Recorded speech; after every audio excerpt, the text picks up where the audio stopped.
Paz do Senhor, um bom dia a todos. Mais uma edição, mais um dia no nosso pão diário e um projeto que iniciamos com muita fé, com muita certeza de que grandes coisas vão acontecer através desse projeto. Um projeto que começa pequeno, mas que se tornará gigantesco.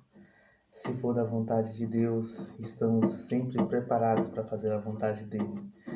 E nós vamos dar continuidade hoje ao nosso estudo sobre Mateus 24 e 25, sermão escatológico de Cristo, a nossa última parte, dando continuidade aos versículos onde nós paramos, e a partir daí nós vamos iniciar mais um belo estudo para a glória de Deus. Amém?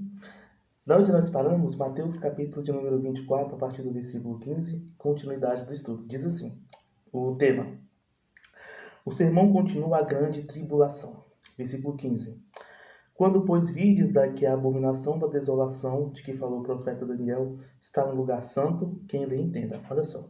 Primeiramente, Jesus cita a abominação da desolação, ou o abominável da desolação. O abominável da desolação é a citação específica para Antíoco Epífanes, ou Antíoco Epifânio.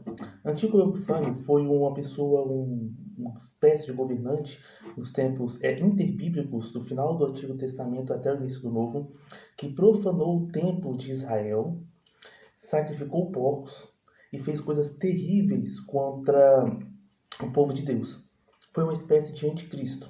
Então, quando Jesus fala do abominável da desolação, ele retorna à mente do povo de Israel, que estava impregnado na mente deles esse episódio, desse Antíoco Epífanes, que era uma espécie de anticristo. Aí você vai na passagem de João, que diz que há vários anticristos, ou seja, o espírito do anticristo, que é o espírito de alguém que se volta contra Cristo e persegue Cristo, ou no caso persegue a igreja ou o povo de Deus, no Antigo Testamento aí no caso o povo de Israel.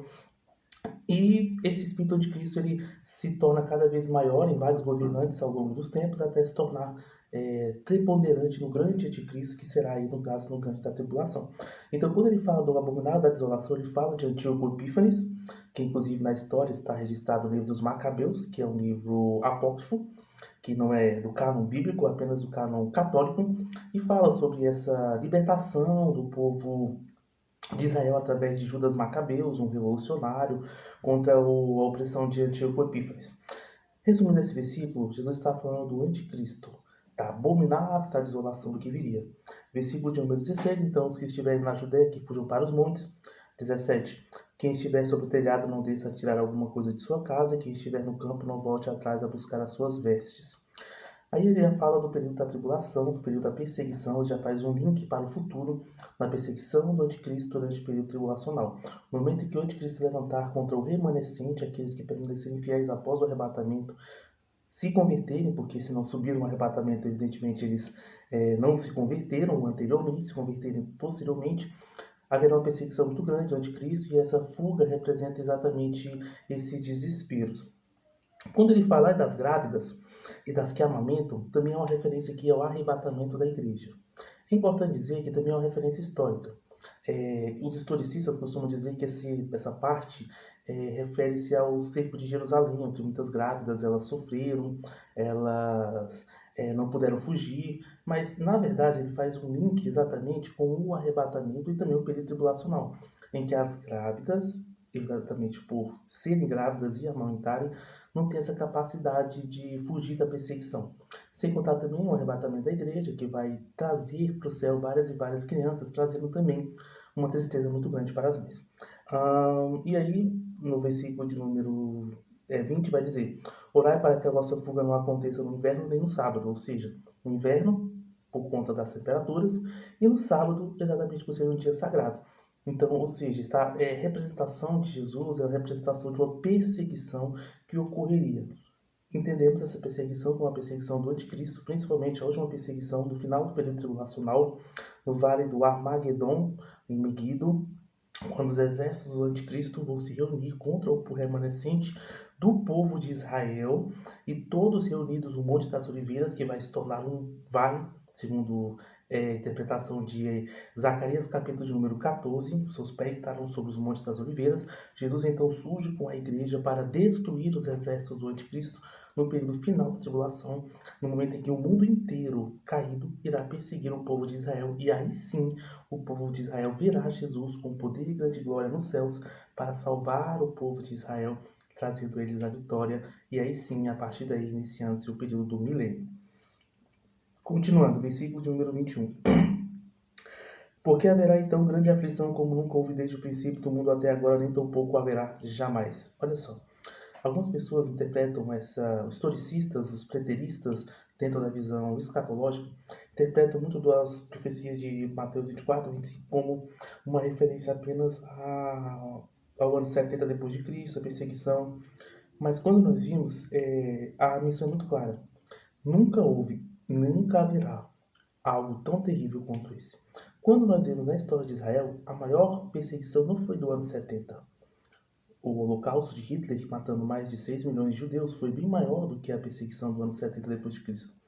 Então, quando Jesus diz que será muito maior do que jamais houve, a Primeira e Segunda Guerra Mundial também foram gigantescas. Então, evidentemente, está dizendo de algo que ainda não aconteceu, mas será mais terrível do que qualquer coisa que já tenha acontecido. Versículo 22, mas se aqueles dias não fossem abreviados, nenhuma carne se salvaria, mas por causa dos escolhidos serão abreviados aqueles dias. Ou seja, que dias são esses? Referência ao período tribulacional. 7 anos, 3 anos e meio de paz, 3 anos e meio de perseguição. Baseado em que? Nós temos isso baseado em algumas passagens, como por exemplo a passagem de Apocalipse, da mulher vestida do sol, do dragão, e diz que o dragão persegue a mulher que representa Israel durante o período de 3 anos e meio. Um tempo, 2 tempos e metade de um tempo. Então esse é um período de 7 anos tribulacional, período curto, mas tão terrível que se não fosse abreviado, se não fosse curto, nenhuma alma se salvaria. Esses escolhidos aqui citados são aqueles que, mesmo durante o período tribulacional, pecando e fazendo com que eles não fossem arrebatados, eles se arrependem durante o período tribulacional, se tornam remanescentes fiéis, são perseguidos, mortos, torturados, mas permanecem fiéis. Então, por esses escolhidos, aqueles que, digamos assim, sobrariam no período tribulacional, Deus, ele então abrevia esses dias, torna menos terrível a perseguição e as duras lutas do período tribulacional. Versículo 23. Então, se alguém vos disser, esse o Cristo está aqui ou ali, não lhes dei crédito, porque surgirão falsos cristos e falsos profetas e verão tão grandes sinais e prodígios que, se possível, fora enganariam até os escolhidos. Eis que vos tenho predito. Portanto, se vos disserem, eis que ele está no deserto, não saiais, ou eis que ele está no exterior da casa, não acrediteis. Porque assim como o relâmpago que sai do ocidente se mostra até o ocidente, assim será a vinda do Filho do Homem. Pois onde estiver o cadáver, aí se ajuntarão as águias. Ou seja, primeiro fala dos falsos profetas, que enganariam a muitos, que já foi citado, e depois fala da rapidez, do rapto, inclusive o arrebatamento. A gente pega o verbo grego arpazo, e também pegamos o verbo raptus, da onde inclusive nós tiramos a palavra rápido, significa algo rápido, algo instantâneo, tão rapidamente que as pessoas não perceberão, apenas o resultado das pessoas sumirem, desaparecerem da terra. E ele termina com onde estiver o cadáver estarão as águias, ou seja, uma referência ao calamidade, cadáveres, aves, águias, calamidade representando esse período tão terrível. O sermão continua a vinda do Filho do Homem, versículo 29. Depois haverá aflição naqueles dias, o sol escurecerá, a lua não dará sua luz, e as estrelas cairão do céu, e as potências do céu serão abaladas. Período final tribulacional. Veja bem, primeiro, o sol escurecerá. Provavelmente alguns eclipses não previstos, eclipses fora do tempo. A lua não dará sua luz, também um apagar da lua. Pode ser tanto de uma ação, no caso apenas sobrenatural, pode também ser eclipses que Deus vai fazer com que aconteçam. Estrelas do céu cairão. Essa palavra estrela não significa necessariamente estrela no sentido que nós entendemos. Qualquer corpo celeste que caia na Terra era interpretado muitas vezes como estrela para os povos antigos. Então essas estrelas caindo do céu provavelmente são referências a meteoros que cairão na Terra e causarão grandes desastres. As potências do céu serão abaladas. Então, na Terra, as pessoas verão os céus, explosões, coisas assim que até impressionarão muito, o céu sendo removido. Versículo 30, então aparecerá o céu, o sinal do Filho do Homem, e todas as tribos da terra se lamentarão, verão o Filho do Homem vindo sobre as nuvens no céu com poder e grande glória. Versículo que refere-se ao período final do período tribulacional, quando Jesus estará nos céus, o anticristo, na sua última perseguição contra o povo remanescente de Israel, perto a destruir contra exércitos do mundo inteiro, o povo de Israel, Jesus aparece nos céus com poder e grande glória, grandes eventos no céu, coisas extraordinárias, uma visão inimaginável até para os diretores de cinema, inimaginável, o céu se removendo e Jesus aparecendo para salvar Israel. E ele enviará seus anjos com um rijo clamor, trombeta, os quais ajuntarão os seus escolhidos desde os quatro ventos de uma a outra extremidade dos céus, ou seja, todos os escolhidos de Deus, a igreja de Deus vindo com os anjos e aquela visão extraordinária para salvar o povo de Israel. Aprendei, pois, essa parábola da figueira. Quando já os seus ramos se tornam tenros e brotam folhas, sabeis que está próximo o verão. Ou seja, quando a figueira, os ramos da figueira se tornam belos e está perto das flores nascerem, significa que o verão já vem. A figueira é Israel nessa interpretação. Os ramos significam o florescimento do Estado de Israel.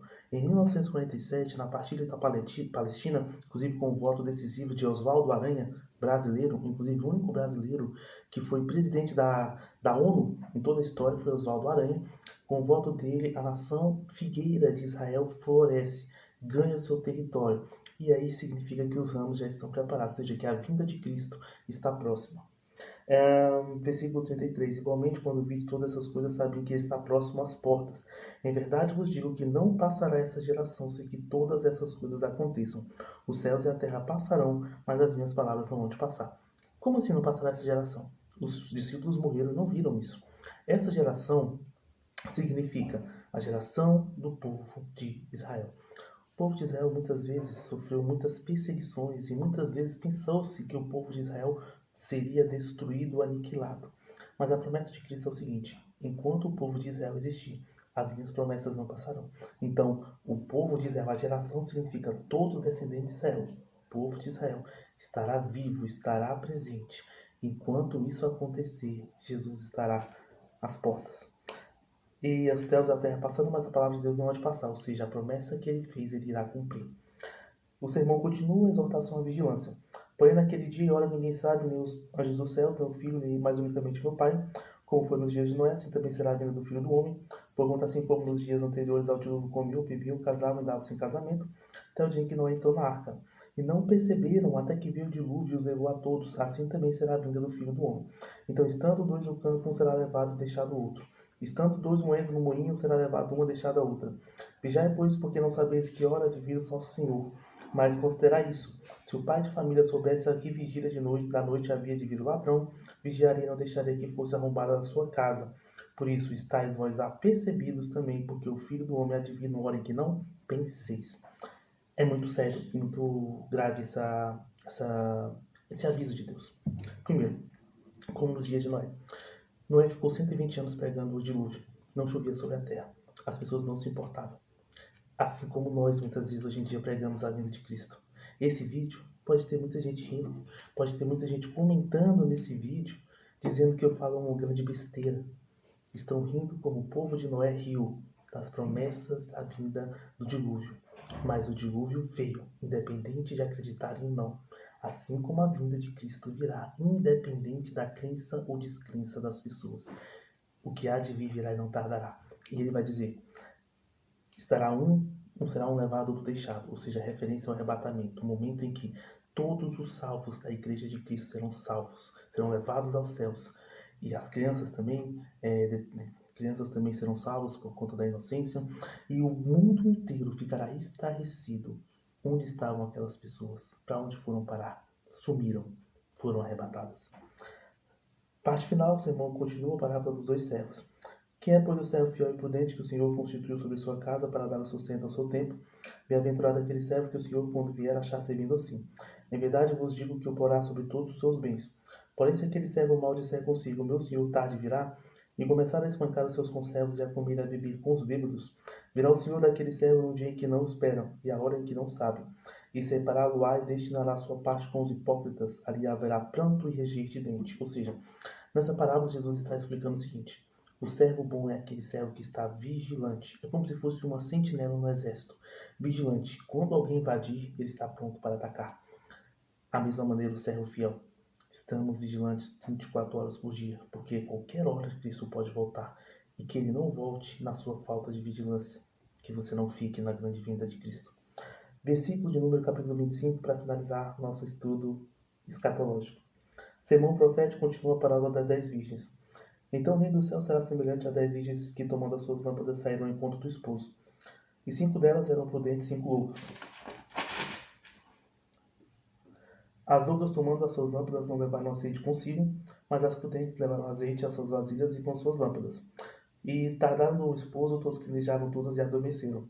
Mas à meia-noite ouviu-se um clamor, aí vem o esposo, sai ao encontro. Então todas aquelas virgens se levantaram e prepararam suas lâmpadas. E as loucas disseram às prudentes, dai-nos o vosso azeite, para que a nossa lâmpada não se apague. Mas as prudentes responderam, dizendo, não seja caso que nos falte a nós e a vós, e diante aos que o vendem e comprai-o para vós. Tendo elas ido comprá-lo, chegou o esposo, que estava preparado, e entraram com ela para as bodas, e fechou-se a porta. Depois chegaram também as outras virgens, dizendo, Senhor, Senhor, abre-nos a porta. E respondeu ele e disse, em verdade vos digo que não vos conheço. Vigiai, pois não sabeis o dia nem a hora em que o Filho do Homem há de vir. A parábola das 10 virgens, finalizando o nosso estudo escatológico hoje, é uma representação de um momento especial na cultura judaica, o casamento. O casamento na cultura judaica era muito especial. Era um momento em que o esposo deixava qualquer coisa, inclusive até mesmo o exército em tempos de guerra, para se casar. E ele então se encontrava com a sua esposa.